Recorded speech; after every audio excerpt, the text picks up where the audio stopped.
So if you were to give some tips to someone who's a newbie writer, just in terms of the promotional part of it, booking speaking engagements. I mean, obviously you have a cachet with the name that you have, but I know that you've been a part of helping a lot of other writers get their start. That's how we met at a college writing workshop. It was a weekend workshop, and you gave some amazing tips then for people who are just so you could just tell me, we were all like, just please tell me something of what I need to do. Now there's so much has happened since that time when I first met you. There was no digital books. There were no e-books or self-publishing. It was not heard of. But in terms of the promotional aspect of things, I think that it would be valuable for people to realize the writing of it is the first step.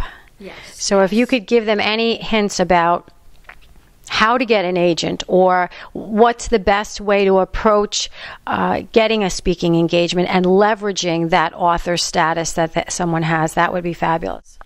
Well, the first step is, if talking about the writing, is get it down, get it written, and get feedback. It's good to take a class so you can get feedback.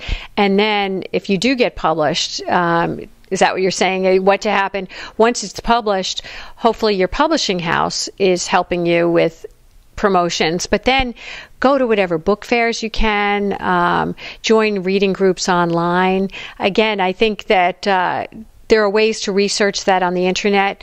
Volunteer to speak at your library. I think that there are just a lot of different ways to get the word out there. Whatever your topic your book is about, look up and see, who might want to read it and how you can reach those kind of people.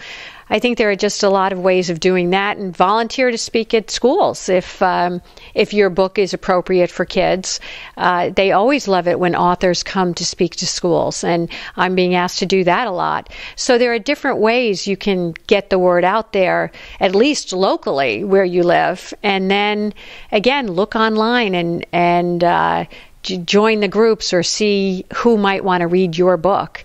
And of course, get started on the next one as well. I mean, that's it. Again, the whole thing is you want to promote it, but you've got to get the next one going too. So, and then you can start to build an audience. If you are starting to get an audience from your first book, then you have to keep bringing out more that people want to read. So I think there's a book, and I can't think of it offhand. I will get it to you, but someone sent it to me about some guy who just promoted himself online and sold so many copies. It was really amazing. And through the social networks now with Facebook and tweeting, there are ways. Do you tweet? I don't tweet. I haven't done that yet. But I think that there are so many ways to reach people. And but again, then you have to save the time to write as well. Right.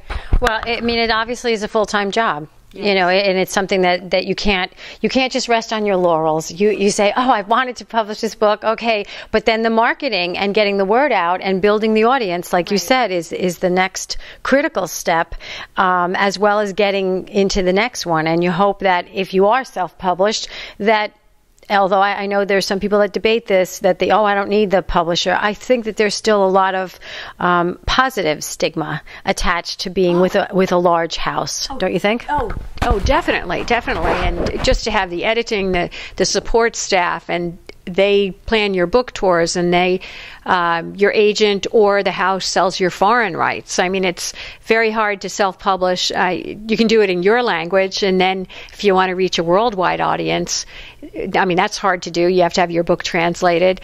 I admire the people who self-publish, but if you can get a publishing house, that is the way to go, definitely. I think that there's value both ways. I think there's success stories both ways. There was one woman that was featured in the Times, I think, recently, in one of the magazines, where she put out a book on her own, and she sold it super cheap, almost like it was an app.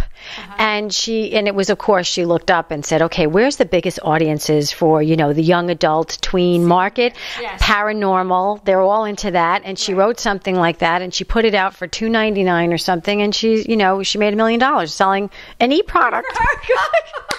See, that's the perfect example of, You have to be industrious. I mean, look at Steve Jobs, what he did. I mean, it's hard to compare anybody to him, but he just looked at what wasn't there and came up with it and invented things that we all love. And so I think you just have to be inventive. And again, the key thing is writing, getting your story down, whatever it is, and then marketing it. But the first thing is to tell a good story, whether it's fiction or nonfiction, whatever it relates to. You have to have something that people want to read. That's the basis. No matter how much marketing you do, if your book isn't something people want to read, all the marketing in the world isn't going to help. Or maybe it would work at the beginning, but then people aren't going to buy your second book. So I think the real thing is telling a good story in whatever fashion you choose, and then finding the audience after that. And it's hard work, but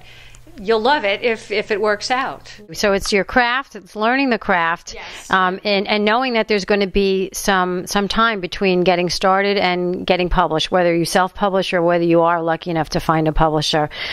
Just even what you said before, I mean, I had read stories again about how your mom started, but I didn't realize that there was that much time from when she put out that first effort to the first book being published when you were graduating high school, you said? Right, or entering? It was after my freshman year of college, Where the Children came out. Her book about George Washington, Aspire to the Heavens, came out when I was in the 7th grade. They re-released it years later and it became a bestseller, but she didn't get discouraged. That book didn't work, and she said if it had worked, she might have been a writer of historical fiction. She might have stuck with that, which could have been fine, but she's well loved as a suspense writer, and I think that it's been great that is what she has done.